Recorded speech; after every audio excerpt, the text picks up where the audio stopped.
Ang pagtakas ni Moises. The Story of Moses.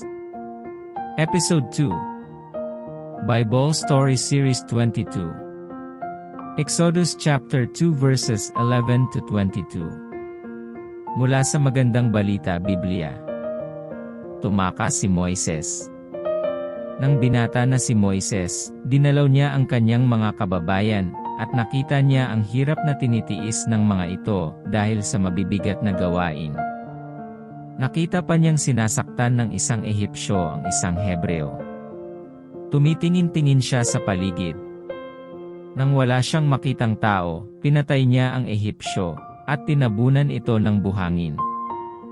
Nagbalik siya kinabukasan, at may nakita siyang dalawang Hebreong nag-aaway. Tinanong niya ang may kasalanan, "Bakit mo sinasaktan ang kapwa mo Hebreo? Sino ang nagbigay sa iyo ng kapangyarihang mga siwa at humatol sa amin? Papatayin mo rin ba ako, tulad ng ginawa mo sa Ehipsyo?" Tanong nito sa kanya.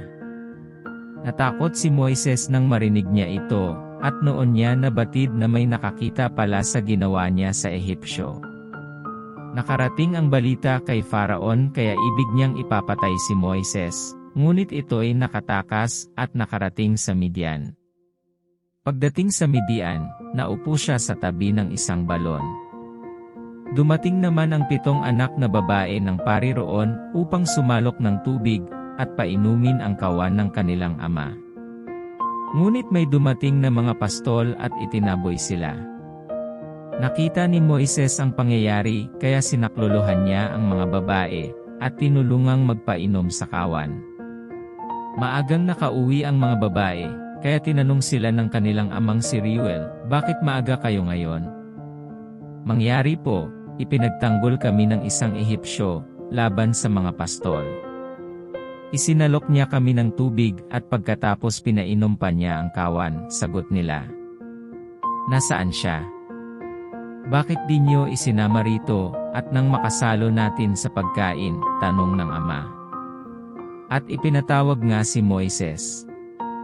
Mula noon, doon na nanirahan si Moises, at ipinakasal sa kanya ni Jethro ang anak nitong si Zipporah. Dumating ang araw na si Zipporah ay nanganak ng isang lalaki.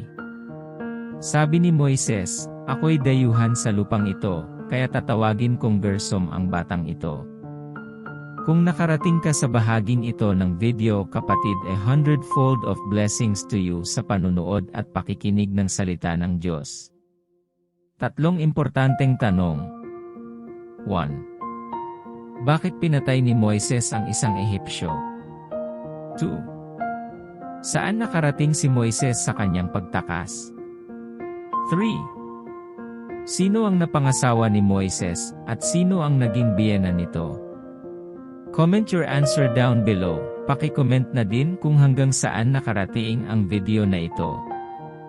Don't forget to subscribe, like, and hit the notification bell for you to get updated on the next video. Thank you for watching and hearing the Word of God.